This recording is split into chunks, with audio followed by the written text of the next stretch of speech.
Welcome to Communion and Shalom. In this podcast, we are exploring how the biblical and historic Christian faith can engage sexuality, ethnicity, culture, and our local communities as we pursue the flourishing of God's kingdom. Our goal is to engage these topics charitably and with nuance.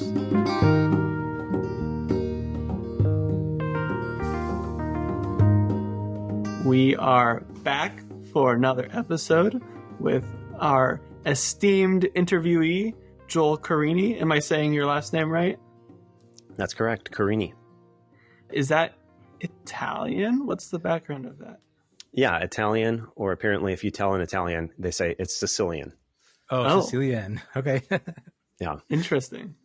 You just want to actually keep telling us a little bit more about yourself. Where are you from? Where are your people from? What household and local community are you part of?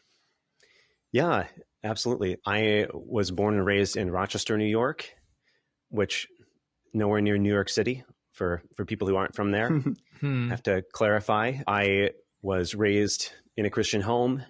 My parents were both Christians. Their parents were Christians, and grew up in a smattering of different evangelical kinds of churches, from the Wesleyan to the Christian Missionary Alliance. And then for the majority of my childhood that I remember, a Pentecostal church. And so that was my upbringing, public school the whole way. And, you know, I grew up in, that was the main shaping thing for me, was the Christian household and family there. You know, having just listened to your guys' podcast on ethnicity, wasn't too much connection, say, to the Italian roots. My great-grandfather, from what I understand on the Italian side, had converted from Catholicism to Pentecostalism. And from there, you know, my grandfather married someone on the basis of that shared faith, as opposed to the ethnic group. I therefore am a mutt of the German and the Italian and Norwegian and different stuff. Yeah. So on the other side, my grandfather on my mother's side was a Lutheran pastor. And from what they say, his father before him and so on. So now I live in the St. Louis area in Missouri, and my grandfather and my great-grandfather, at least, all went to Concordia Seminary here. So it's a hub of the Lutheran Church Missouri Synod. And that's a cool thing to now have a connection to, being in this area. I ended up going to Wheaton College, and you know that coincided with kind of a time of spiritual growth and awakening for me that came towards the end of high school, as it does for some, a time of deepening and taking one's faith for oneself. So that was then a formative time while at Wheaton, just to speed through and then leave room for you guys to dig into anything you want to. From there, I met my wife at Wheaton College. We married right before graduation. And then we went to Westminster Seminary together we both studied for MDivs.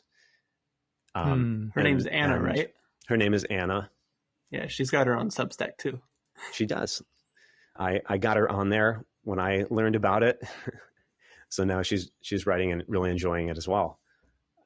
And then from there, we ended up from Chicago to Philadelphia for Westminster Seminary in Philadelphia.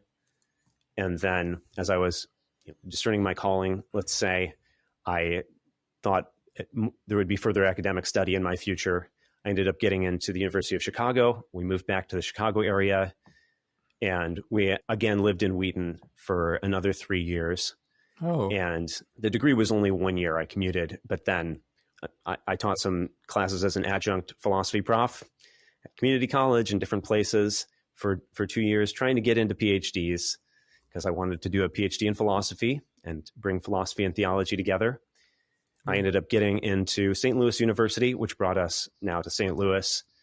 And we made that move, as it happened, in the year 2020, as life was upended in other ways. And so we were actually reluctant to make the move, because we wanted to put down roots and plant ourselves somewhere.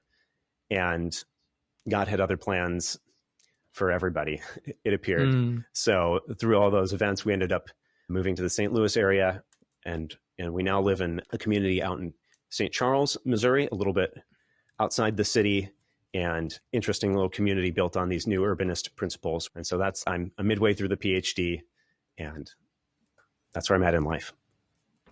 Yeah, thank you. Just because the new urbanist communities are of particular interest to me. How long have you been in that community now, and how's it been going? Yeah, less than a year into living in the St. Louis area, we stumbled upon it, and I'd heard little things about this kind of community before, especially like Seaside, Florida, where the Truman Show was filmed, which is a real place. And yeah, I just couldn't believe that there had been one 10 minutes away from where we were living. And we thought this is a place we could see ourselves living. You know, the one fundamental piece of new urbanism is just being in a walkable community, which many old cities were built on that model. So we are able to walk all sorts of places, including I'm recording this at the podcast room in a co-working space that my neighbor founded and that I walked to, an hour ago. We walked to get our mail. We walked to little restaurants out here. I've gotten to know a lot of neighbors, including many of the Christians who are living within walking distance of me. And as long as we're getting out of the house, we are interacting with these people and having some of those visions of community really come to fruition. So that's been wonderful. Loneliness is, some would say, the actual biggest epidemic that a lot of the world experiences, and notably in America. Have you felt like a tangible difference from just like the neighborhood layout? Yeah, I do feel like there's something almost inherent to the architecture. We noticed this. We had ended up renting in, at least by new urbanist standards, the worst of suburbia for several months before we stumbled onto this place. It's called Newtown. And, it was there's a garage, a large garage with a small house attached for the people to be stored in while their car takes a rest. And, don't really see the neighbors. The public space that you do have would basically be standing in your driveways in a space made for cars and a big street that people race down. The fact that somebody stepped out of their house, it's still a large distance. You can sort of ignore them. But when it's closer, you see each other and you can't help but interact. The additional piece that I found was a men's workout group that meets in the community. I could walk or bike to, and it's early in the morning, and it just kind of handed me some of the best men that are within the community, and through them, their families. A lot of Christians, some non-Christians, and that kind of facilitated and kind of a social lubricant to really get to know people, which, we would have been able to wave to our neighbors and have those interactions. But that has been an added level of building local community. That's terrific. Yeah. Well, jumping back into philosophy. Wait, I have a question first before we do that jump. I want to ask, can you tell us about your entrance into Presbyterianism? Sure. And I ask because when I read your work, it seems like a prominent position that you're operating from. Yeah, I mean, I would emphasize the Reformed theology, not so much, that it's got to be Presbyterian per se, but absolutely that formative time I talked about where, I was growing in my faith and looking into matters of theology and the Bible more closely. I, not very uniquely, stumbled upon kind of online resources that had a generally Reformed bent, some of them hailing from Minneapolis, Minnesota, or wherever John Piper is. Yeah. So those types of things started to get into my head. And over the course of my time at Wheaton, I started to look for a church that embodied some of those principles in theology.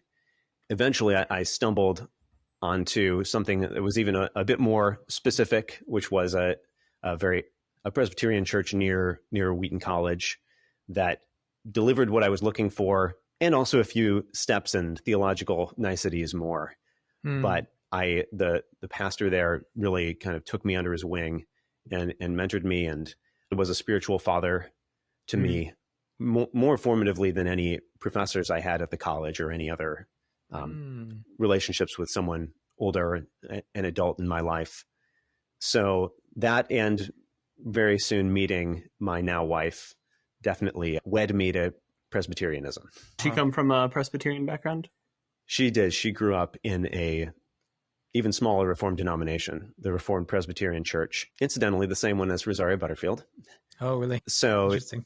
she grew up in that Uh-huh. and came to Wheaton and went to that church from day one. Oh, and wow. then so I've followed her and adopted some of her thinking, not on particular matters, but Sure. generally becoming Reformed and other things. Yeah, I share some of that history and trajectory from Piper into PCA. Yeah. Incidentally, my mom's family, my mom grew up in Minnesota, and my aunt and my grandmother live in the Twin Cities area. So we often traveled there, and I went to Bethlehem Baptist a few times. Yeah. Well, feel free to stop by and say hello next time you're around. Absolutely. You talked about going from kind of just theology and studies of the Bible into a PhD in philosophy.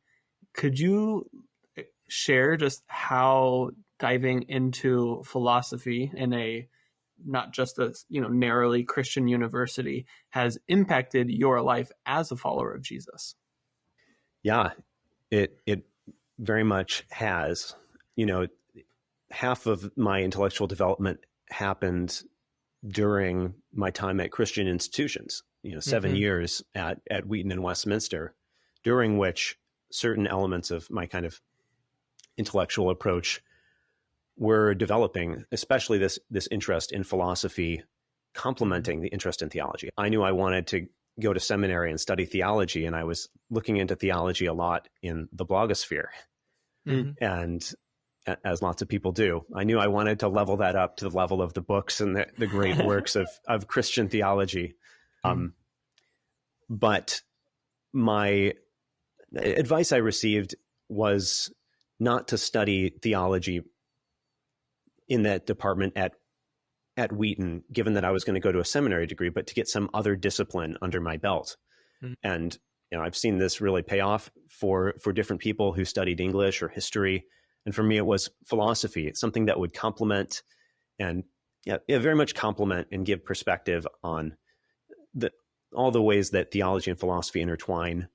Not to mention, the idea of like a worldview, that it's not just the specific Christian doctrines, but how it applies to other areas of life, and philosophy can facilitate that, hopefully.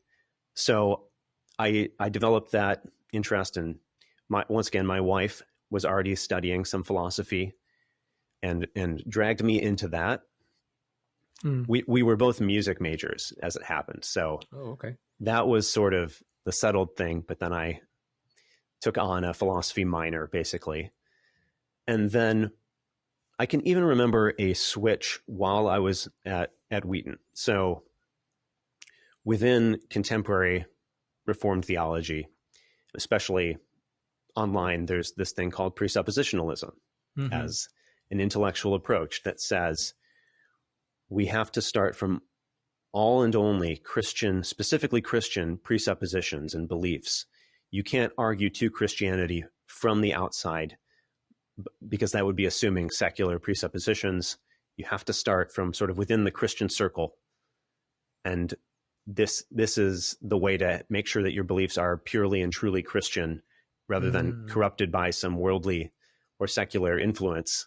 And I adopted that at some point, but I can remember in a very particular philosophy class with the same professor who shows up, incidentally, in Wesley Hill's Washington Waiting. Oh, really? That I was dissuaded from that perspective and broadened that, no, there's truth that's very important to Christianity that can be known apart from revelation, in particular, moral truth. And that if people didn't have this moral truth, the gospel wouldn't even speak to them if they didn't have an awareness of a sort of moral order.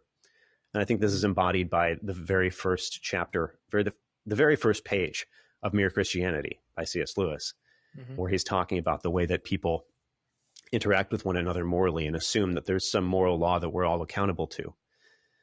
So I began to adopt this approach, and shortly thereafter, this made me interested in the approach of, say, Aquinas, faith and reason complementing one another.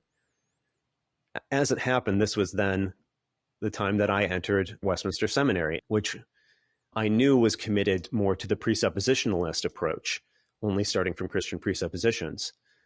But I wanted to go there for the Reformed theology, and I thought that this would work out. Well, my interest in philosophy and in Aquinas was becoming very great at that point, and from almost day one at Westminster, there was a very strong polemic against both philosophy and against Thomas Aquinas. Oh, sorry. And led to intellectual conflict, frustration, isolation, and really a sense that a large portion of the Christian tradition was being left out over the time of my 3 years studying there. And so I was also wrestling with this issue of calling. Should I become a pastor? Should I become a professor? And there was a pretty strong pressure to go more the pastor route. There's plenty of theology nerds there who wanted to become the next, Greg Beale or Carl Trueman or whoever the case may be. But a need to have a focus on the pastoral practice. But over the course of my time there, I was left, and anytime I was tasked with writing a sermon, I'd be trying to stuff philosophy into it and trying to address these other questions. And some of that experience persuaded me that I at least need to go get this philosophy out of my system before, anybody hands me the reins of Christian leadership in any way. So that led me to want to go that direction. Okay, so now I'm actually to the point of being able to answer your question, which was my time in more secular institutions. So I definitely wanted to study philosophy at a secular institution coming out of Westminster. The degree I got into was a master's at the University of Chicago, which was the best educational experience of my life. Let me share this contrast. So while at Wheaton, to somebody with my theological take on things, it was too intellectually broad. There weren't enough boundaries or guardrails. That was at least a sense that I had, and I found it confirmed in different ways. I went to Westminster. Well, I desired to be at a place that had more of a dogmatic, like, this is what we believe, and these are the boundaries within which we're digging deeper into with a shared perspective. But pretty immediately, I started to see the downsides of that. Many of the professors were also pastors, but a certain kind of pastor. And so I first semester, I came up with this slogan: when preachers teach, dogmatics becomes dogmatic. I found that we weren't being encouraged to think, but being told what to think. Sure. And the fact that I agreed with some portion of what we were being told to think didn't make me think that this was good enough for the ideal of Christian thought. So I found that restrictive. I found that when we were assigned to read books, it was either this is a trusted source, we believe this, and we would often be assigned all 6 of the greatest Reformed theologians on a given topic, all saying approximately the same thing. And every now and then we would be assigned someone we disagreed with in order to disagree with them. For example, Karl Barth. We were given read some Barth or some New Orthodox in order to disagree. Tell me what's wrong with it. Yeah. And I found Did you guys read the Church Fathers at all? Yes, largely through the church history program and Carl Trueman, who bucked this trend that I'm describing. He was an exemplar of a broader intellectual approach, including the friendliness to Aquinas, to Catholicism, and a desire to be more interdisciplinary, as he was an expert historian and had been in secular and reputable institutions before that. So he was definitely an influence in that. And so then I stepped foot in the University of Chicago, and I didn't know how this would go. This was very different than either Wheaton or Westminster. And there were some culture shock moments, and I didn't end up making a lot of friends or hanging out with people, because I was just on a very different trajectory in life. I was, married. We were expecting our first child. I was not where most of the other 25-year-olds studying philosophy at a university were. Sure. So that aside, though, I stepped into the main reading room at the University of Chicago, this beautiful Gothic room with a vaulted ceiling, and etched in stone above the doorway was this quote: "Read, neither to believe nor to contradict, but to weigh and consider." Wow. This is a quote from Francis Bacon. And this, to me, summed up what had been wrong at Westminster and what I wanted to gain by being at the University of Chicago.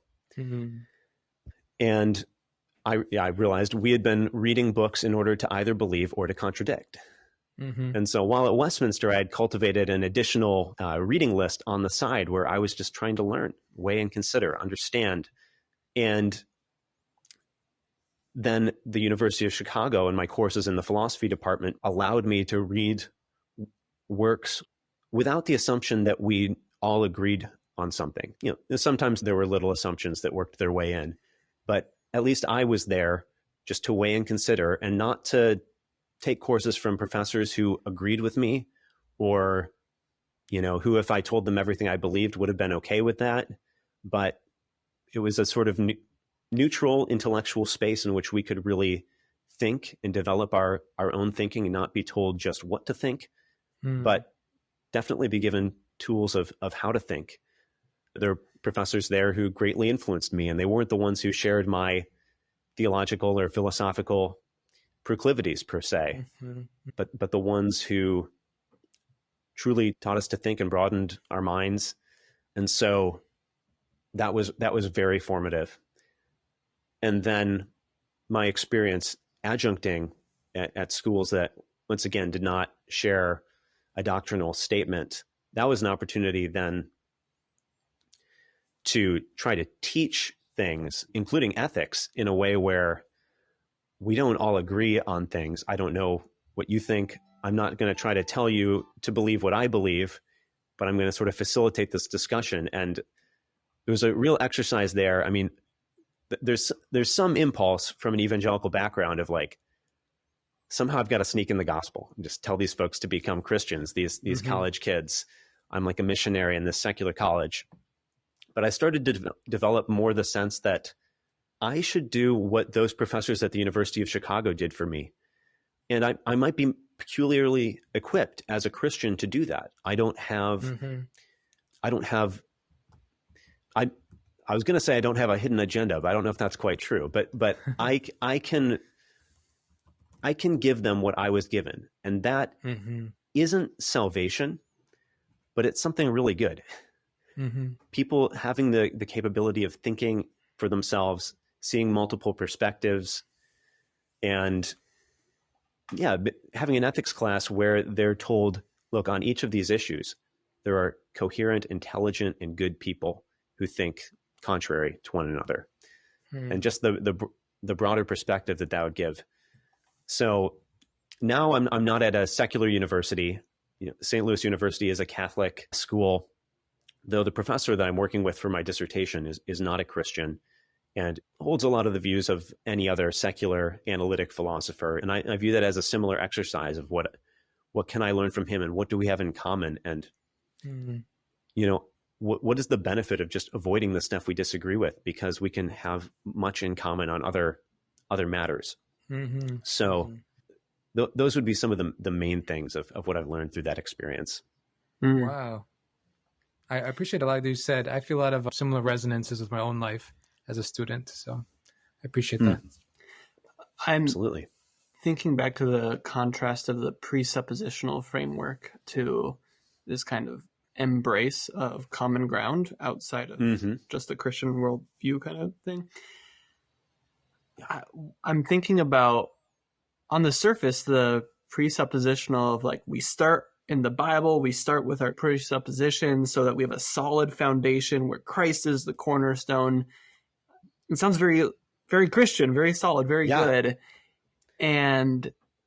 But I'm thinking about like what kind of spirituality does that foster, where I wonder how much that's tied into some of these cultures of fear, of like we need to disengage, we need to disconnect, or even throw up a war against these other people or other perspectives because we have no common ground.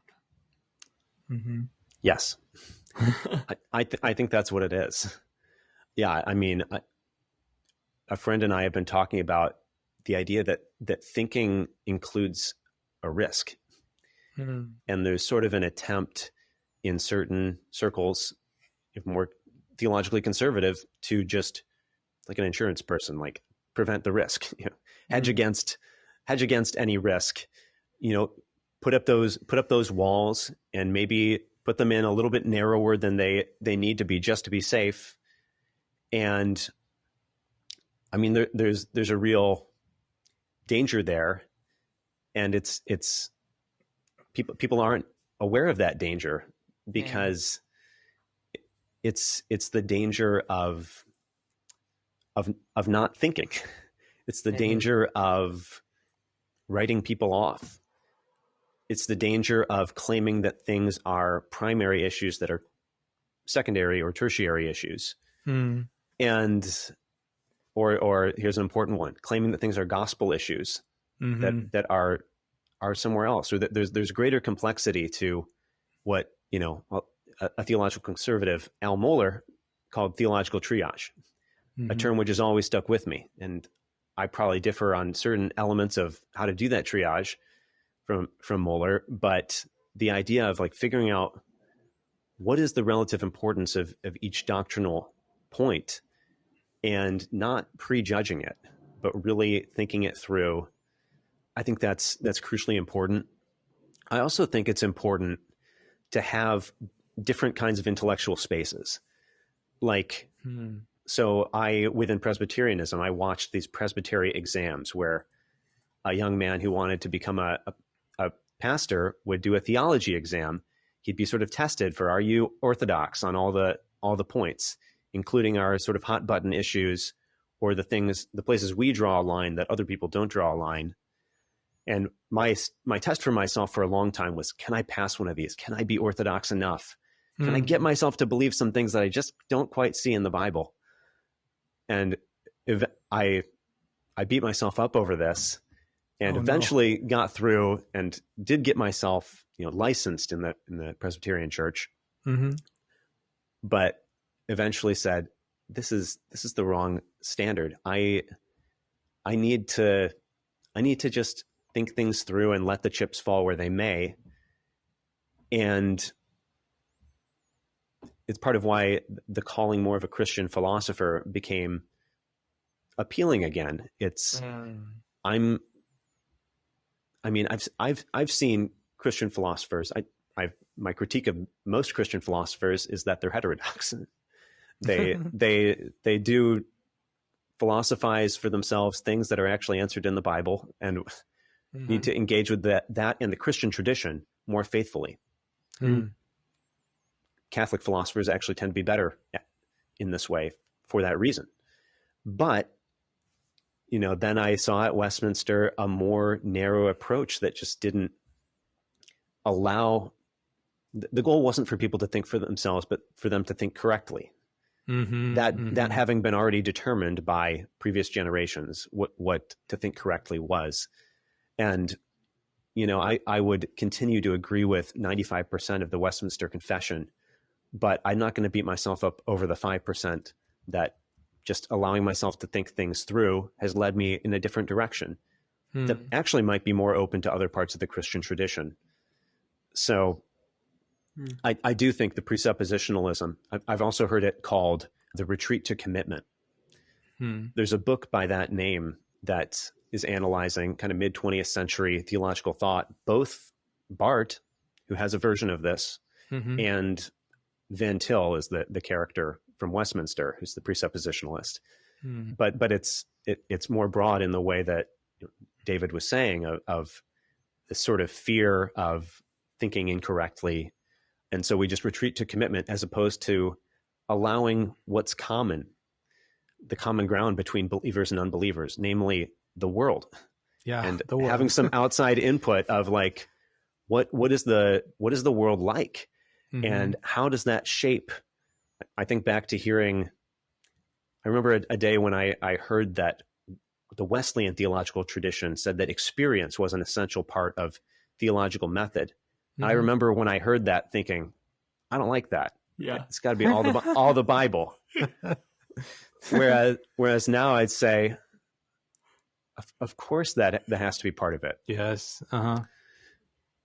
And so trying to have an intellectual approach that's open to learning new things and other sources than just the Bible, kind of isolated from everything else, which isn't actually how God gave us the Bible.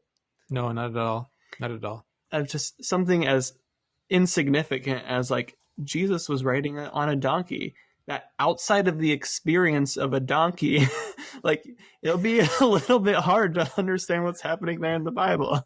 Yeah. I mean, do believers and unbelievers have different concepts of a donkey? I mean, that's what the presuppositionalist told me. Oh, yeah. Yeah, I get that.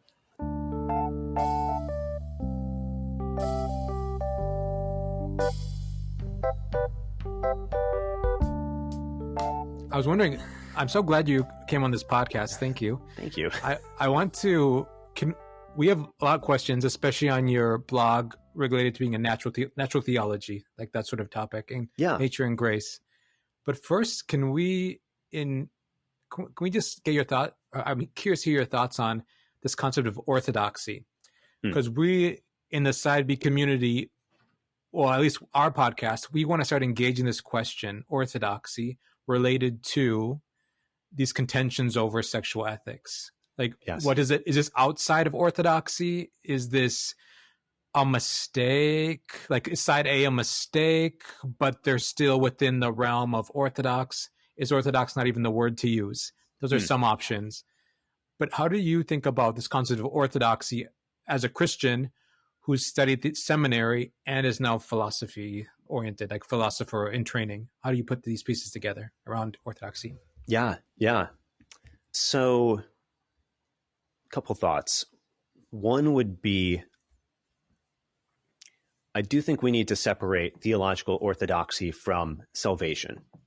Okay. To some degree. I think people often put those together, that if someone is heterodox, they are therefore at risk of not being saved, when I think things are, as simple as that orthodoxy can have a lot of intellectual content and somebody can get it wrong.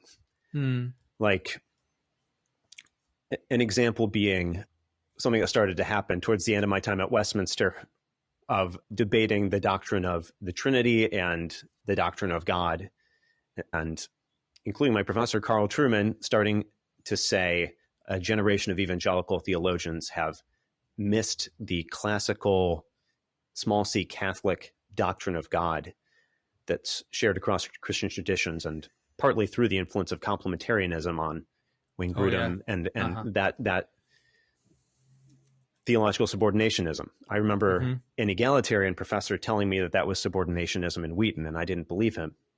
And then I found out that, yes, indeed it is.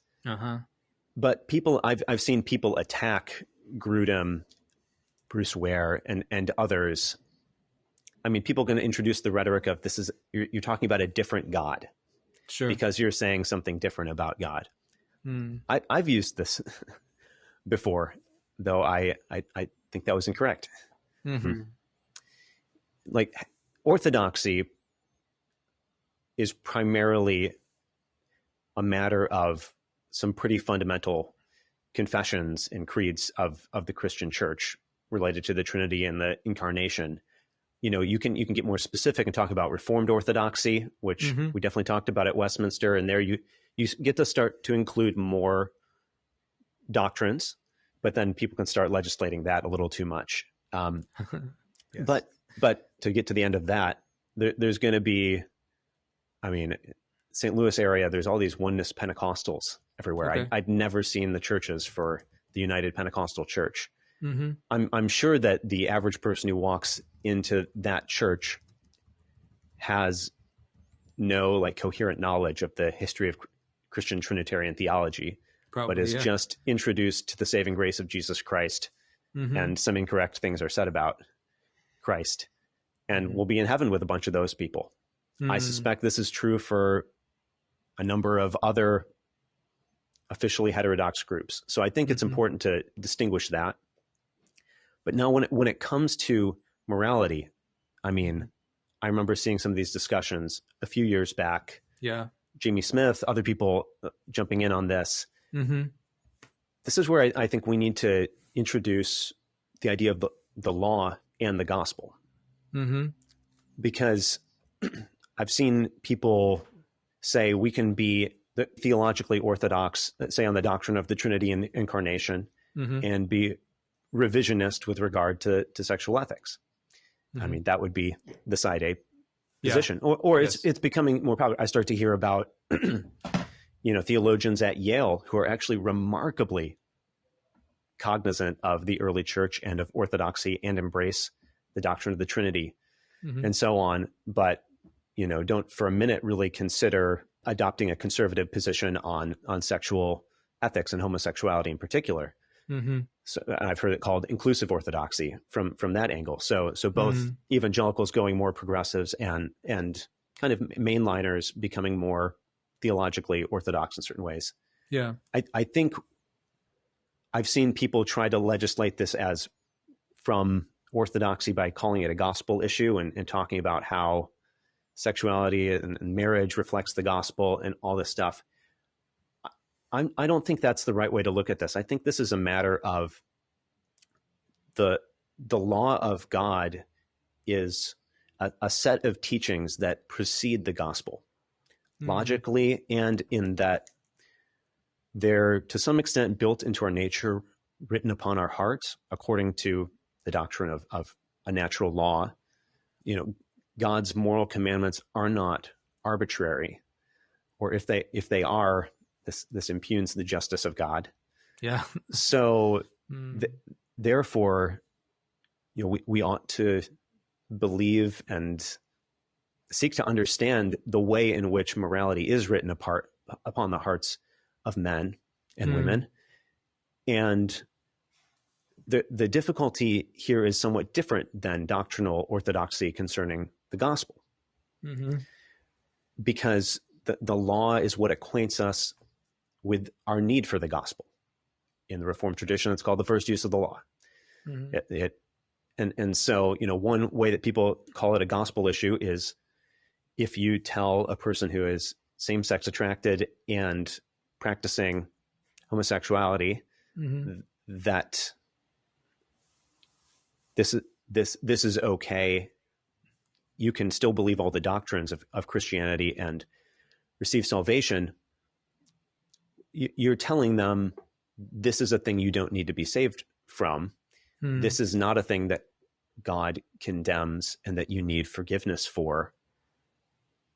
But what if it is? The point is, I don't have to sort of stuff morality into the content of the gospel, or of like, oh man, the Nicene Creed really should have included a line about those homosexuals. That you don't have to go there to say, actually, the moral law is written on the hearts of mankind. What that actually means is we need to do some philosophical exploration and some ethics and Christian ethics engagement with the Bible and with experience to discern what is the natural law. What can we hold people accountable to? Are we getting it right? So I think that this doesn't make everything a gospel issue or a matter of orthodoxy, but it also doesn't say this doesn't matter. These things might be of grave importance. Sure. But they're matters of the law of God and the reason that we need the gospel and of what Christian obedience looks like. And those are important. Those are not secondary, however we want to number them. They're not just matters things that don't matter. They do have great importance, and salvation includes obedience, and we will be judged according to works in some sense. Yeah. And we do have to repent in order to truly believe and participate in the grace of God. So the question is, what is the moral law of God? What is what is binding from the Old Testament, from the New Testament? We actually just have to go and answer those questions. Yeah. It reminds me of, I think it's Paul who talks about the obedience of the faith. And in John, Jesus says, not only, my disciples will abide in my word, but, if you truly love God, you will obey his commandments. And then how much of the Old Testament is God slowly giving this law as a tutor to train people back into the created good of how he has ordered this world, what he desires for us, to how to love him, love neighbor. It's crazy to think that we could somehow separate that from what it means to be a faithful Christian. Yes, absolutely. And this may be jumping off point or clarifying question of, when people hear the word natural or the phrase natural theologian, what doesn't that mean that people might have a misconception about? To be clear, this is the name of your Substack for any of our listeners. Yeah. Yes. Yeah. Go ahead. It's at least the latest title for the Substack. Sure. The natural theologian. It could mean to someone doing theology without scripture, or, as Kant said, within the religion within the bounds of reason alone. To some, it means, and that's emphatically not what I mean. I mean, including reason and nature and experience in our theological understanding and our view of the world. It could also mean knockdown arguments for God's existence, or the attempt to erect knockdown arguments, which I'm personally a fan of the traditional arguments for God's existence, most of them. And I do think that's a valid enterprise. And that's often been what's called natural theology, proving the existence of God by the design of the natural order, or the mere fact that there is anything at all. How is that explained? Or the particulars of human beings and the soul and psychology needing a deeper explanation than pure materialism. I'm open to all of that, but I do mean it to be just something broader of theology done in a way that's open to experience, reason, the natural, the world that's around us. Theology that has inputs from the outside and isn't just sort of a self-enclosed system. Yeah, thank you. And just to anticipate, I do think that's one of the reasons the side B discussion interests me, is that side B theology, I think, almost inevitably includes an input from experience. Yes, from the world. It's a way of saying, okay, we've got the doctrine, but I've got this extra thing here of my experience of the world. How we can't just say the same things over and over again. We have to get more specific about what does Christian obedience look like for this particular area, and how do we talk about it theologically. And I mean, I feel like being open to reason and experience and nature and science even opens you up to certain of these other discussions. And so much. Yeah. I want to say part of my evolution, which is mirroring yours, I'm a social scientist by training. So, I studied theology and philosophy as an undergraduate. So I immediately started seeing through studying social science that theological systems and philosophical systems are socially constructed, socially contextualized, like they're emerging not only from social systems, but they're always being shaped by social circumstances. And that put me in contrast to some of these theological types you're talking about, who see their theological method as like the pure and always true and totalizingly true, and needs no adaptation, needs no influence from experience, nature, reason, whatever. Yeah. So, yeah, I mean, I resist the word socially constructed. I would just insert things like socially influenced. And, I feel like as I've turned from theology to philosophy, the next turn would be towards psychology and social science. Yes. Which I've begun to take, but part of which is so many of these, my first realization was that so many theological debates conceal philosophical differences. So many. It's not just determined by, if we exegeted this verse right, we would settle everything. Yes. But then the next step is people's views of things theologically and philosophically are directly the result of their experiences in life and their sociological positioning. And we have to have a way of thinking that doesn't therefore discount what everybody says, but that is cognizant of that.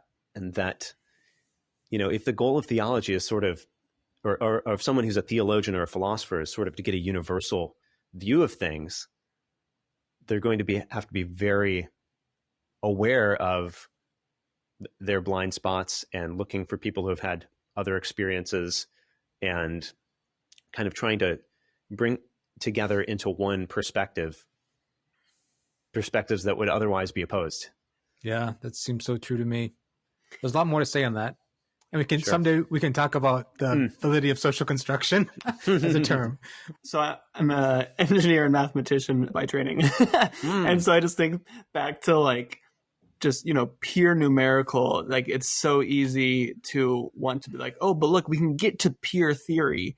And it's incredible how when we just live in this abstract world of numbers and then we go to the world that it maps on, and people use that well, then clearly there's an intelligent mind, maybe, behind this created world, there's order, and that we're able to kind of go from the abstract to the real, and there's a connection. But the temptation is to maybe live in the abstract and think that everything will be as simple as numbers, and when in fact you get into chaos theory and physics and it's whoa, experience is madness. Yeah. So I think my own engineering background has made it kind of easy for me to be in these theological absolutizing that were dismissive of taking in a wider approach. And I think the task of trying to be a theologically orthodox person who's also thinking broadly has that kind of tension within it. Yes. Of wanting to needing some boundaries and sort of guardrails, but also wanting to explore the limits of those and being open to, things that are broader.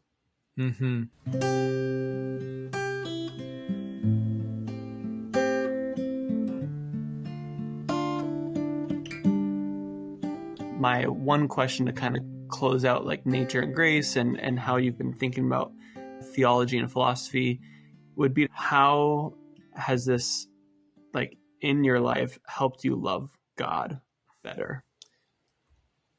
I appreciate that. Yeah. And I might add love others better too. Sure.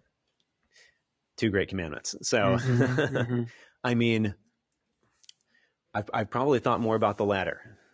How has it helped me to love God better? I think let me start with the other one, because they're not disconnected. They aren't. I've seen it definitely help me think about what is my calling as a Christian in the world? How do I relate to other people? So that's really a question of what does God require of me in loving others? What is my obedience to him? If you love me, you will obey my commandments. And one of the main things that I've come by is this idea that for a long time, I thought growing up that the calling of a Christian was to evangelize as many people as possible. And lacking the social skills to start a conversation about normal topics, I definitely didn't have the social skills to start a conversation about religious topics. So I experienced a lot of guilt growing up about this. And I've come to see this as emblematic of a broader emphasis in evangelical circles, definitely maybe broader, to think that the only good is the ultimate good. It's getting people saved. Mm-hmm. That's what we need to do. And we've just got to go directly there. Just got to go straight to it. And as I've thought about the realm of nature and culture, you could say, I've come to see this more and more as something you can't ignore, can't skip over. It's even like Christ's commandment that don't just pray for your neighbor or evangelize them, but like give them something to eat if they're in need. This sense that people's material life in this world really matters. And people may not be in a position to hear what you're saying unless they're primed. I mean, I think this is where psychology and such things come in, that under what circumstances is another human ready to hear you talk about why they should change religions? Mm-hmm. Like the opening of the musical, The Book of Mormon, it's got like, knock, knock, who wants to change religions? And it's this sense that this is really out of context. There's only very specific context in which people are really ready and primed to engage that conversation. And what if the Christian calling isn't just to like go there all the time, but to like set up and facilitate the places where that discussion can happen, which includes just caring about people in this world as well. You can't really separate these two things. I take from Dietrich Bonhoeffer, he's got the penultimate things and the ultimate things. And he describes how Christians tend to just go straight to the ultimate. But the penultimate has this legitimacy in its own right. Like it is great if someone gets saved, but if the world is falling apart and someone is suffering and their family is broken, there may be some of these penultimate things, like here in this life, you just need to help them on that level. And that's how you show the love of Christ. And that's what would set up the opportunity for a further discussion about ultimate things. But it also, even if it doesn't get there, good has been done, love has been shown.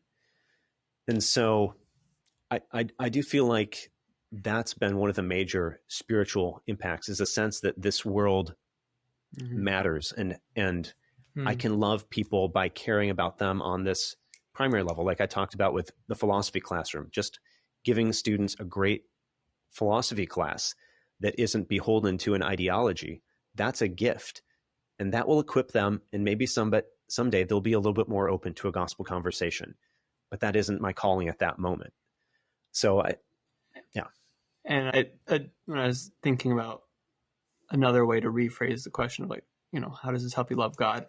There's like direct like worship and adoration, and then there's the obedience. And a huge part of that obedience is loving each other. And so I resonate with, even just recently with a Muslim friend of mine who we've had plenty of religious conversations, but is pretty turned off to just like, just everyone has their own religion and thinks they're right, and they're just arguing about these things. And then we're able to help a older woman together who's in a tight spot. And he tells me later, I see that you love God because of how you cared for her. And I was like, wow. I didn't try to make that point, but there's more happening there when God's grace is being infused into our life in the very just tangible fabric of what we're doing than we can ever communicate in words. Yeah. And I think that's kind of what it has done for me, really. Definitely in how love of others this side of eternity, who are saved and unsaved, what does that look like? My thoughts about nature and grace and philosophy have really assisted me in that. Well, thank you, Joel. Could I make a direct connection to what you said? Go for it. This is related to the side B conversation. Oh, perfect. A lot of our conservative critics actually do the same dynamic that you just shared, where they often employ a framework of identity, and they'll say the Christian identity is the only identity you should use. And it's the same way, it's just focused on the good, like a great good. The ultimate. The ultimate. But then they say everything else is like, you're Christian. That's your identity. Nothing else matters. It doesn't matter if you're queer. It doesn't matter if you're from the US. It doesn't matter if you're XYZ. So I just see there's the same logic in both what you're describing and what they're doing. So let's unpack this. Yeah. Why do you think, and I'm happy because you're in these circles, or you've been in these circles in your life. Why do you think this is one of the things they want to emphasize so much? Like, where is this focus on this ultimate good coming from, in your opinion, or whatever? Yeah. So let me think. It's kind of have our identity in Christ, and this is all that matters, and forget these other things. All of that is relativized. It just doesn't matter in light of this Christian identity. And it's mostly for them to attack side B people who will use like queer identifying language, right? Yeah, like, other adjectives. Yeah, they typically don't harass other people. Like you say, I'm an American Christian. They're not usually going to come after you. But if you say I'm a queer Christian, they'll come after you. So, yeah. I mean, so I think, one part of it you've just pegged is this the ultimate things only. I mean, so I would relate that to the kind of teaching that basically says the whole of life and the Christian life is just kind of coming back to our justification, recognizing that you're saved and there's just nothing you have to do. There's something similar there of there's just one thing and that's all you need. Yeah. As opposed to trusting and resting in Christ may involve me in, a decade of weekly counseling, for example, to kind of sort out why I just can't rest and overcome certain anxieties or something. Resting in Christ, what does that look like through the rest of life when you're going to go out and be active? How do you rest in Christ? What does the life of Christian obedience look like? So I feel like that is one diagnosis of it, and I think that's fair, as opposed to saying, look, we've got to get concrete about what Christian obedience looks like. There's so many other things to say than just rest in Christ, just find your identity in Christ. I mean, honestly, I don't know what that terminology means. I don't know how to do that. The only example I have of it is sort of what words you use to describe yourself. And I think that's kind of language games, as opposed to our life is hidden in Christ. Maybe that's a verse in the Bible that sounds like find your identity in Christ, but there's a lot more of just, this is what Christ has done for you, and now this is how you're to behave. There's not this step of just find your identity in Christ. There's the full theological detail of what Christ has done, why we needed it. And then, half of each of Paul's letters and all of James's letters is how do you do this? Yeah. And so, I think those details of what does Christian obedience look like, well, that starts to entail what are the details of what I am and my particular proclivities and, personality traits, flaws, strengths, all of that. I would connect this to the kind of conservative allergy to psychology. My wife is in Christian counseling and even the biblical counseling movement. And there you see kind of the full spectrum of people who want to conceptualize everything in terms of sin and obedience, which are important theological categories. But the categories of psychology are dismissed, whereas there's more fine-grained descriptions of us that don't immediately even have moral connotation that are important in order to understand, why am I struggling with the same thing every day and this other person's not struggling with it? Should I beat myself up over this? Like, I get angry more than this other person. I guess my parents got angry. Oh, that's empirical psychology and believing in I'm not going to do that. I can't, as opposed to, I think there's something similar about, I'm going to get into the nitty gritty details about how to live an obedient life. And I'm going to get into the nitty gritty details of what people are like, how they change, and what my particular struggles and temptations and strengths and weaknesses are. I appreciate you brought up biblical psychology and Christian psychology, because I am saying like there's a similar ethos, or like something is common is going on. Yes. And it's worth talking about this.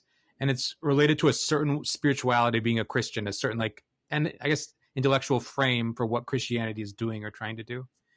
Before we go into that, I wanted to ask, when I first read your writing, I was surprised to see that you were kind of side B sympathetic, because a lot of people in your circles, again, I see them as our critics. Yeah. You even quote Carl Truman positively from your experience studying with him. Yeah. And he's often a chief critic of ours in the US. So yeah, what has been your move to become side B sympathetic in your life, especially in these circles who are not sympathetic to side B, the side B movement, or the side B project typically? Yeah. This is a question I wanted to get to. Definitely. So I think a lot of it comes down to Wheaton College. Mm-hmm. So the first day I showed up at Wheaton College, I walked into my dorm room, and the first person I met was my suite mate. And, we bonded quickly over our shared interest in music composition. He played me some of his compositions on his laptop. And, he was the sort of person who, most people say, I could tell he was gay. Mm-hmm. He presented or spoke in a way, the gaydar went off, let's say. Yeah, sure. Mm-hmm. Which I wouldn't have really said that at the time, but we were able to have some conversations opened up. This topic was like all over the place on the Wheaton campus, because lots of people were expressing that they experienced same-sex attraction, let's say. Mm-hmm. And this was several years enough after Wesley Hill that Wesley Hill was, I think his book is a 2010 book. That's the year I started college. Uh-huh. And so first or second year, he spoke in chapel, and this conversation was all around. And there wasn't anybody who got through Wheaton College without interacting with a same-sex attracted Christian, or having to grapple with the issue with concrete people in mind. Mm-hmm. And so there's something about that experience it's also a formative experience in college. We're all trying to think this through. And, I had an interest myself in thinking through sexual ethics and why it mattered to being a Christian. Because, I was a teenage young man and had my own struggles, let's say. Sure. And grappling with that was a formative experience for me. And so wanting to think through, well, what does this mean for somebody who has a different experience, and one that presents particular challenges. So I think that planted a seed. I couldn't tell you exactly what perspective I had or what side I was on. At that point. I might have mentioned during my time at Westminster, my wife and I got involved in Harvest USA, which I think people would call a side Y group. I didn't know the differences or anything. And during that time, Rosaria's book was coming out, and, I read these things and just saw the positive benefit. We got involved with Harvest USA because we each had a particular heart for this matter and those people. And I wasn't at that time aware of any contradiction between what I had gotten from Wesley Hill. And, I'd heard Christopher Yuan speak at Wheaton as well. Dr. Riken or whoever was calling the shots at Wheaton was bringing in folks from a spectrum of views on that. I think it was after that, I actually was kind of disconnected from the theological blog conversation. I started to hear about Revoice, and I started to hear ideas that these two things were in conflict. I know for some period of time, I was just hearing it through the ether, and I was thinking, I don't think you should use the word gay to describe oneself. And something doesn't seem right about this. This seems to be adopting a whole ideology and so on, or implying that one is, practicing homosexuality compared to just experiencing same-sex attraction or having a sexual orientation. I don't remember exactly how my mind flipped on that one, but it was a very great, well, let me go back. There's one more thing I want to get in there, which is while at Westminster, this issue was discussed like 1 or 2 times. Okay. So yeah, I think we could have dug into some of these things a little bit more in a seminary education. Sure. But when it did come up in a Christian ethics class, a very direct side-wide perspective was given that just all gay identity and same-sex attraction is sinful, must be repented of. And I raised my hand. I was the only person to raise their hand, basically saying this just doesn't seem to really capture the whole picture. Like we're not, I'm not trying to excuse any given actual sinful desire, but the fact that this person has never experienced a desire for the same sex, but only for the opposite sex, and that this person over here has only ever experienced a desire for the same sex, that's a level before desire and sin. That's just like a fact that you don't choose. Nobody's praiseworthy for, having the heterosexual desires. Nobody's blameworthy for having the homosexual desires rather than the heterosexual ones. Any given particular like impulse, we could start to evaluate in theological terms as sinful desire, or epithumia, some Greek word or something. Yeah. But we're not talking about the desires. We're talking about which desires arise. The fact about a person of which desires arise. So I remember raising that objection. Maybe by then I had taken sides. I feel like I flip-flopped and didn't connect all the pieces together at a given time. Yeah. Actually, I at first, all the people I had heard advocate the side Y view were Southern men. Oh, okay. So I at first made like a geographical, like, people who are going to be 6-day creation are going to be side Y. Sure. That might be true. As a broad correlation, it might be true. There might be. And as a Northeasterner and, somebody interested in other things, I mean, it took me a while to basically come to say, I think what I believe is that the category of sexual orientation is helpful and accurate to life. And that's a distinct category from desire and action. Sure. Yes. And there's no desire that is being excused when you say somebody is not blameworthy for having a homosexual sexual orientation. Not a single desire am I excusing. I get that.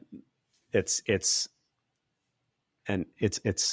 the fact about a person, whether they experience desire for one sex or the other sex. That fact is one's sexual orientation.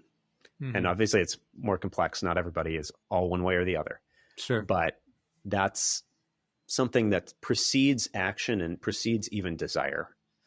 So that's what I came to. That's what I tried to summarize in my piece on same-sex attraction and the misery of our condition. And that was the second piece, is the things that we're just given in life that we have to deal with. One of my favorite questions of the Westminster Shorter Catechism was, what is the estate into which man fell? Man fell into an estate of sin and misery. And even in my philosophical thinking, I'd come to the idea that persuading people that this world is miserable and tragic is actually a prelude to the gospel. Recognizing that. A lot of great novelists have recognized this. It's even been called the tragic conditions of existence. There's a book by a great existentialist philosopher, Miguel de Unamuno, who it's called the tragic sense of life. And it summarizes this. And I think that's a step towards the gospel, to realize, look, this world is broken. And I think it's amazing when people who aren't even Christians recognize that.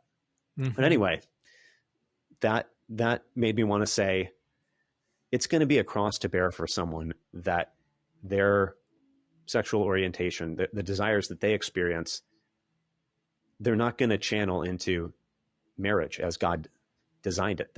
That's a tragic thing. I can't answer every theological question about how will we be in heaven and so on, but the fact that there's a mismatch and a cross to bear is what we'd call an effect of the fall. It's part of, but that doesn't mean it's part of just sin. Yeah, sure. It can be part of misery. It can be part of, it's your cross to bear. So, and again, back to the counseling and psychology thing, I think this has much broader implications. I know I've used this way of thinking for myself on all sorts of issues, this sense that I don't have to beat myself up over this fact about my psychology. I just need to learn how to obey God in light of it.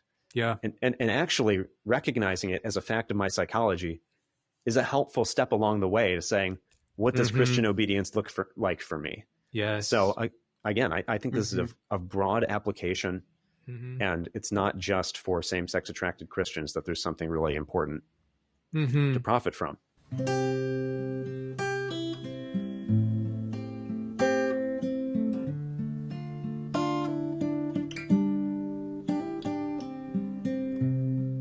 How have you, when you're talking with your church people, with your other Presbyterian philosopher types, like when you bring these ideas forward, are they open to this? Are they skeptical? Like, what are they thinking? It's the range from not really hearing what I'm saying to being skeptical. Okay. It's never been worse than that. Okay, good. I mean, and I think there's something really important here. Okay, so I mean, we're in St. Louis. Like this is a hub of this controversy. Yes, and Side B capital. Yeah, and I'm in Presbyterian churches, and I actually wasn't in the PCA before. Now I am in the PCA. I mean, this is an issue. Both churches that I have been at in this area were getting the people who were running from other PCA churches to find something more conservative. Okay. Mainly in light of, let's say, racial politics and Side B. Those are some of the, not only those, also masks and all these other, sure. Thanks to the complex politics of the last 3 years. Yeah. So I've interacted with a lot of people who were really like going to the churches I was going to in order to get away from pastors who were sympathetic to Side B. And I think it's really important to understand where people are coming from there. I mean, I'm a relatively young guy, but I've been in a bunch of different weird intellectual and Christian contexts. And a lot of folks, like, I'd be interacting with somebody who fled a PCA because their pastor said they were okay with revoice. And he, is somebody who's held down a solid job since he got out of college and hadn't really gotten into all this theology stuff until pretty recently, trying to think about his family and where they should be at church and he's thinking about questions that I thought through probably in more detail when I was 20, because I had the opportunity and the time through my education.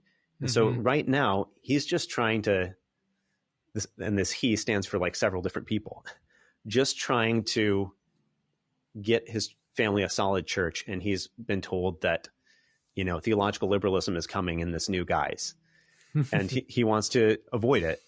And I don't think I can expect him, who hasn't had these intellectual experiences and broad interaction with people on different sides, to kind of pull apart some of the issues.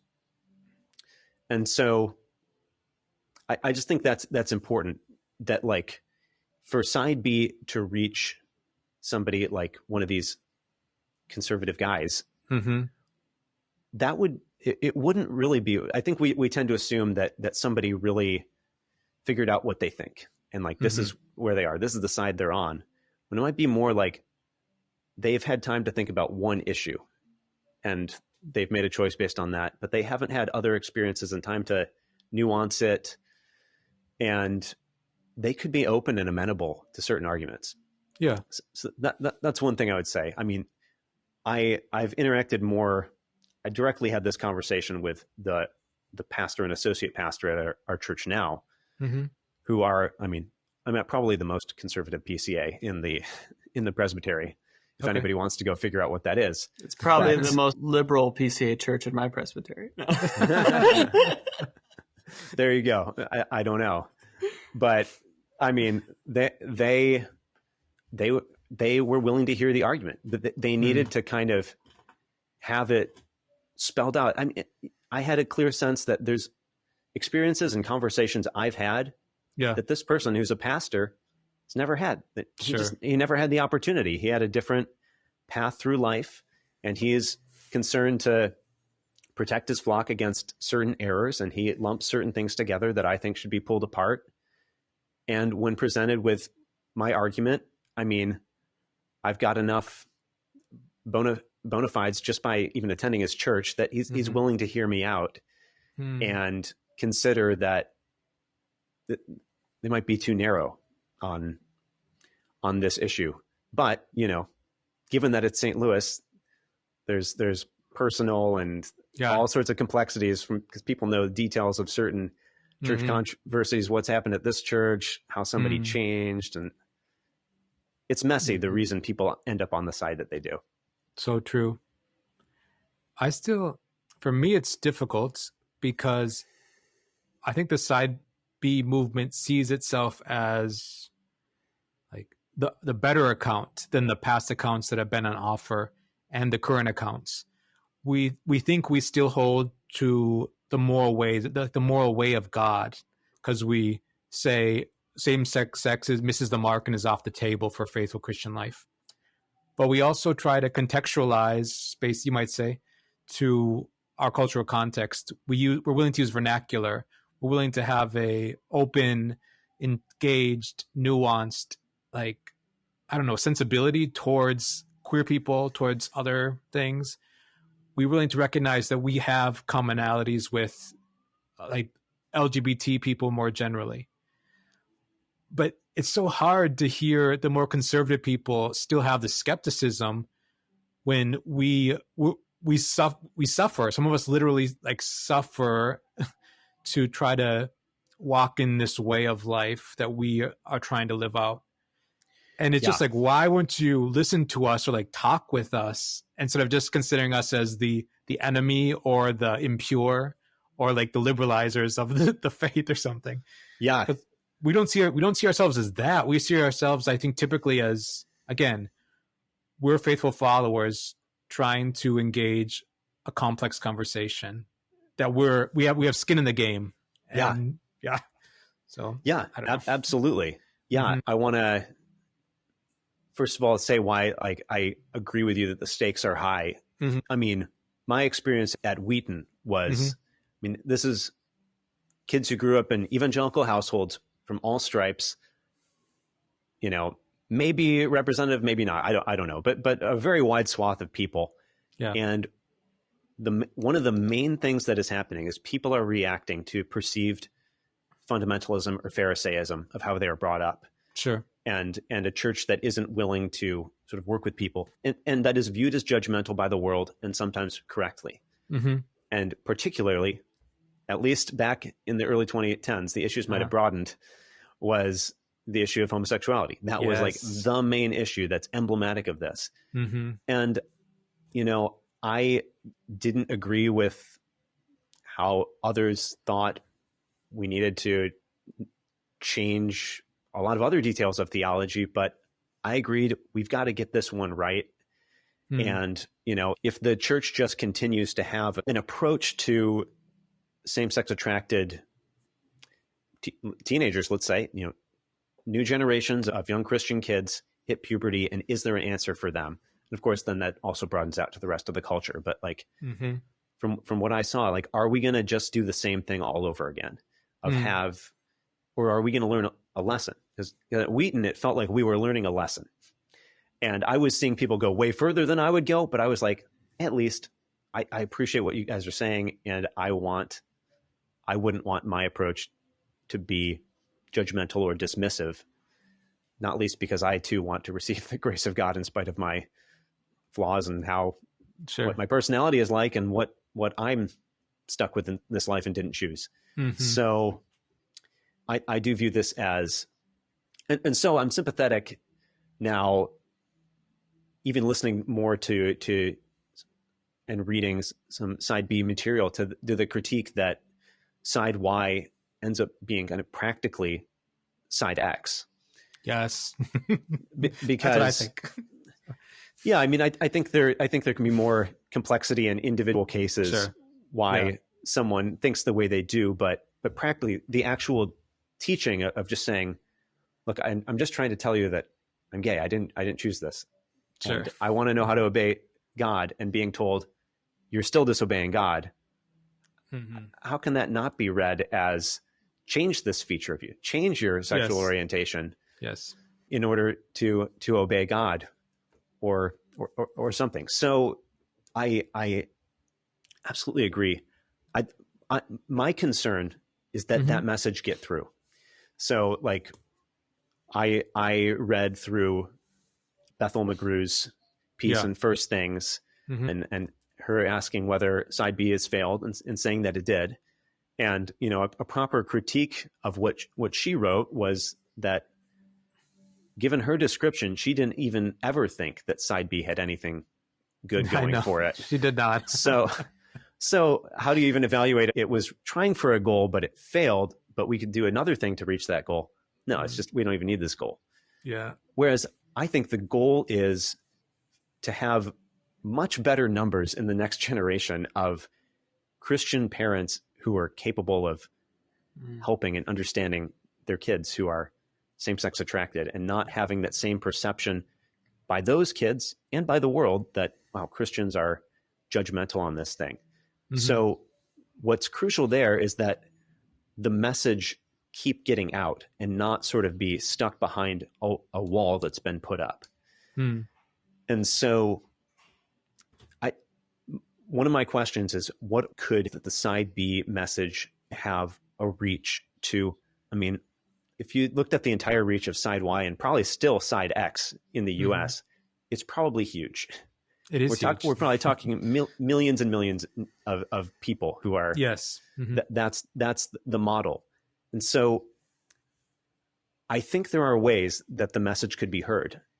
I don't think it just involves, you know, like me giving that message. I do think, you know, conservative versions of side B being laid out is one way to persuade people. You know, if you're talking to somebody who's conservative and you say enough conservative things and then add, but, you know, you've got people's attention and they're willing to hear your argument. But I think also more generally kind of parsing, there's a lot of different things that go into side B. There's spiritual friendship. There's how do you relate to the existing LGBTQ culture? There's what words you use. There's all this stuff. And could we parse it down to specific things that we want to persuade the more conservative folks of, and raise fewer red flags in certain ways, in certain conversations, in certain contexts, and truly persuade? And I think it's possible.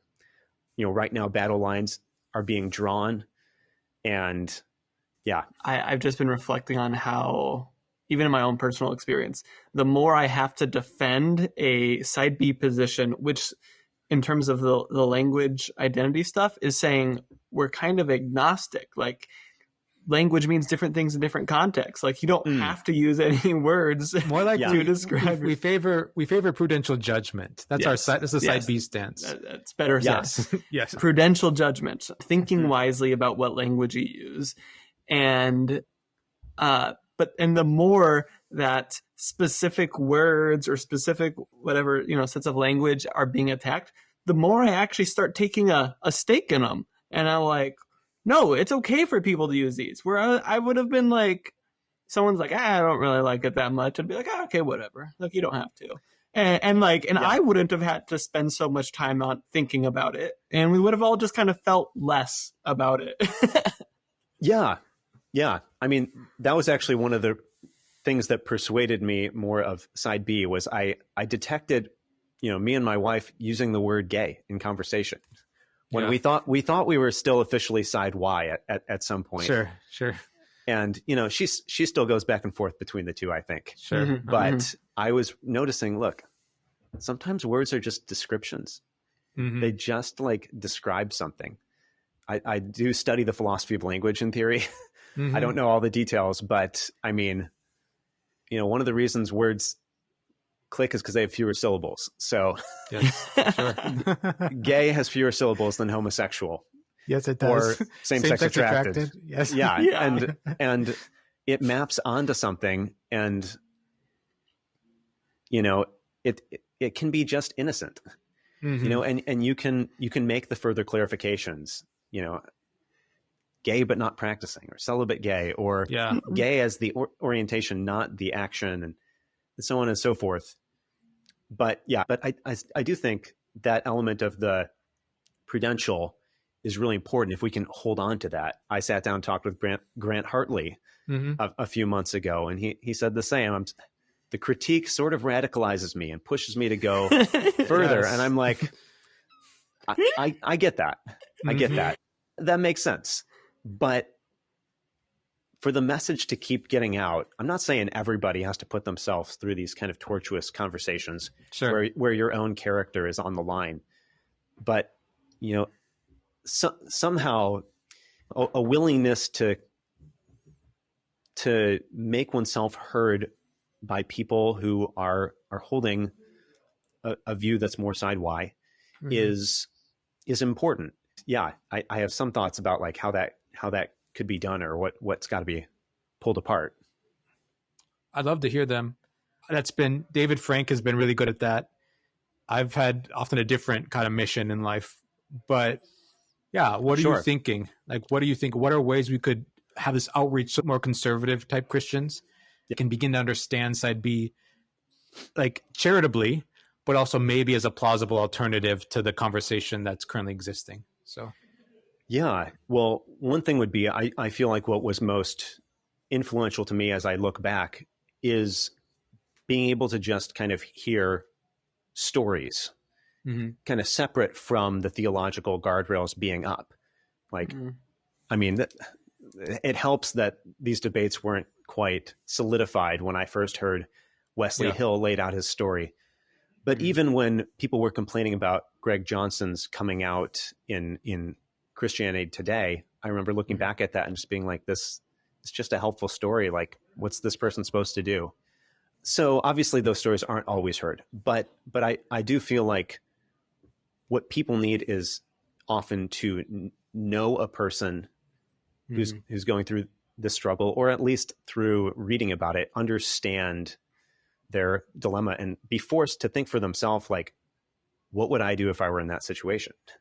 Yeah. Because once you do that, you're thinking differently than like, what is the law of God? What do the Bible verses say, and gay identity? And you're just thinking about the question for yourself. And I'm trying to, through the story I was telling, say, I kind of thought myself to this a side B position before I knew what the debate was. Sure. And before, times I even called myself side Y still, probably. Yeah. So I do think it's really important if there are ways, without labeling somebody side B or saying I'm arguing for this perspective, to just say, this is my life, this is my experience, and I really want to follow Jesus. And, do you see what I'm wrestling with? And so I don't know exactly how that happens, but that's one thought.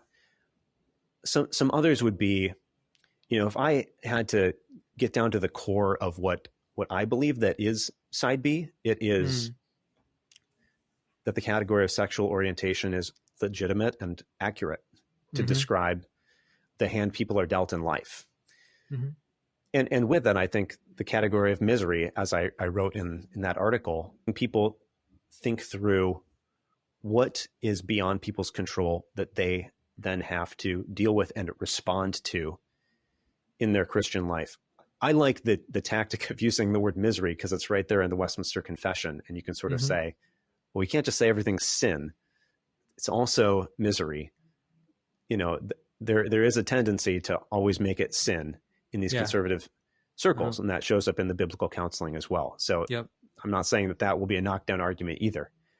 I also think separating out a lot of the other issues like spiritual friendship, I mean, whether it's advisable for two people who are same-sex attracted and are of the same sex to be the ones who are entering into that spiritual partnership. I mean, that's very interesting discourse.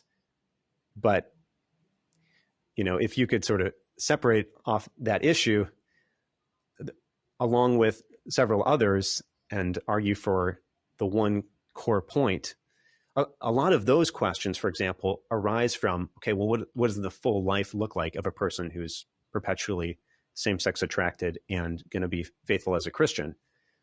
But if you start to show people all those conclusions, they start to get scared about where that might end up.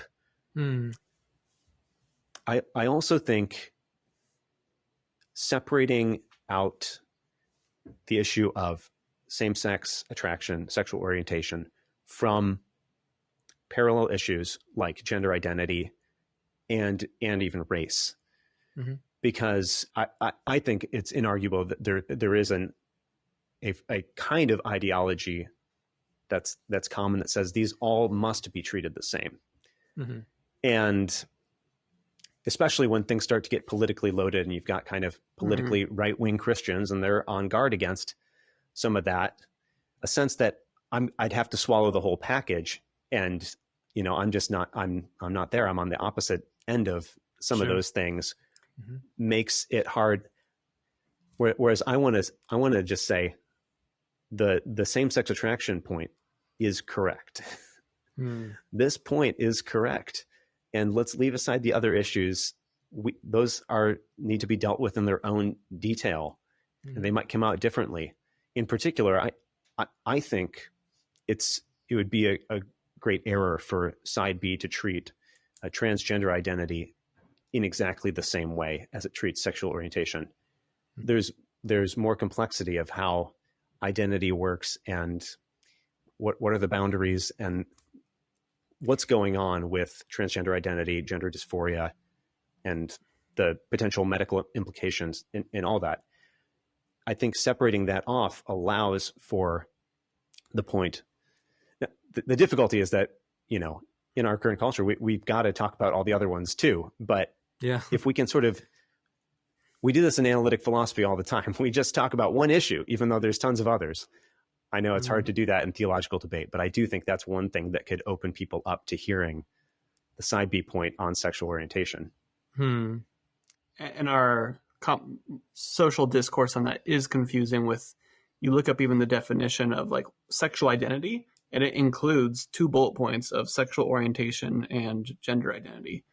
And it's like, whoa, when did these things just get automatically kind of conflated together as our sexual identity? Yeah. And in ways that it's like potentially different things are going on. Well, I think there needs to be a sympathetic and accurate approach to experiences of gender discordance and like what is happening in people's lives around transgenderism.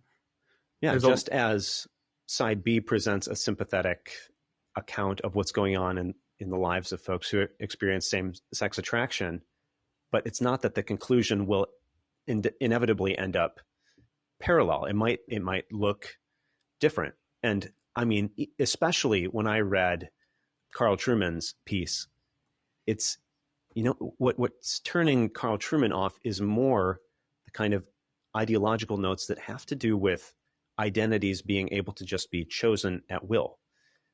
What his book about the modern individual is about, this expressive individualism. And he connects it to both, but I think it's more evident in the transgender conversation, a sense that this identity can be opted into and without knowing for sure if there's a biological grounding underneath. So that's not to prejudice any of the details, but just like, if these issues could be treated separately, I mean, Carl Trueman wouldn't have even had the counter arguments that he had. I get that the calling of, say, Revoice seems to be to minister not just to those who are same-sex attracted, but everybody who falls under the rubric of sexual minorities. Like, so that again, I see why these things don't, you don't say, okay, we're going to have a conference that's just about this one little issue so that people will listen to us. But in conversation, in discourse, if there's a way to separate these things out, I do think that would be effective in some cases. Mm-hmm. This is a longer conversation, but in a lot of cultural communities, those things, transgenderness and same-sex attractiveness, they go together. In ours, they don't. In the U.S., they don't. Most queer people are cisgendered, I guess you'd say, but there's something else that's happening in other contexts sometimes. So it's like a knot. It's like a knot that needs more reflection. So yeah. Could I also ask, in our limited time, do you have any advice specifically for intellectual types who are engaged in the conversation? Like, I think sometimes the needs are different than the general lay person, you might say. Yeah. Yeah. I do think that's where this could be opened up the most, especially going back to things we talked about earlier. Like, in the last week, I even interacted online with Bethel McGrew about her piece. Oh, did you? And I pushed back and she pushed back on me. But I do think in that intellectual space, it's very easy to just say, let's distinguish things. Just say, I only want to argue for this point. And I don't think that everybody who accepts this point has to accept these other points, even if I myself do, for example. Sure. And so I especially think, I definitely think that there's an opening for the perspective that I'm trying to bring to, and I don't think I'm alone in it. I could come up with a handful of people I think who are similarly positioned. To the people who have gained kind of prominent voices. Carl Trueman has directly tried to position himself to have a voice in this discussion. They've come down on a certain side, but I think there's room for other voices to come up and say, let's make some qualifications here, to just use one of the buzzwords. If I said, look, I'm not woke at all, but I think that this is an incredibly valid point. And if you don't have something, positive to say for what the life of a same-sex attracted Christian looks like, you're not really answering the question. So I think there's definitely space for that. But parsing the issues apart and saying, we're not going to just jump to all the conclusions, but we're going to try to bring along those who don't share our perspective on this particular issue. One hard thing, though, is the points that you are talking about to be abstracted. That's abstracted intellectually, but socially, side B is a movement, and we have interrelationships with, for example, trans people. So, well, analytically separate, personally, like in a personal, like putting our personal lives in our intellectual work, it becomes complicated because, and I'm sure you get this, like, I believe it's complicated. So my point is, if one thinks that these issues do come apart, it is not hard to say, look, these issues are separate. But the question of how they relate, I think for Christians to get the transgender issue right, it can't just be side B folks who almost by personal relationships have to come down on a certain side, and conservative folks who don't really consider the experiences of the actual transgender people to some degree. Unless those people kind of unite their perspectives and bring kind of the truth side and the sympathy side together, I don't think we can get that issue right. And I do think that one's really important also. Yeah, it is important. So next time, a different podcast episode. Yeah. Thank you so much, Joel. This has been great. Yeah. Well, God bless you these days. We look forward to talking to you in the future. Yeah. Thank you, guys. I really appreciate it. David, TJ, appreciate it. Hey listeners, I want to let you know about the Communion and Shalom Patreon.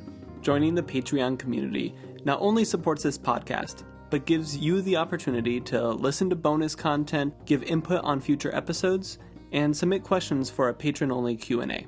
We're so thankful for the support and encouragement from so many listeners, and we hope that this podcast continues to be meaningful to you.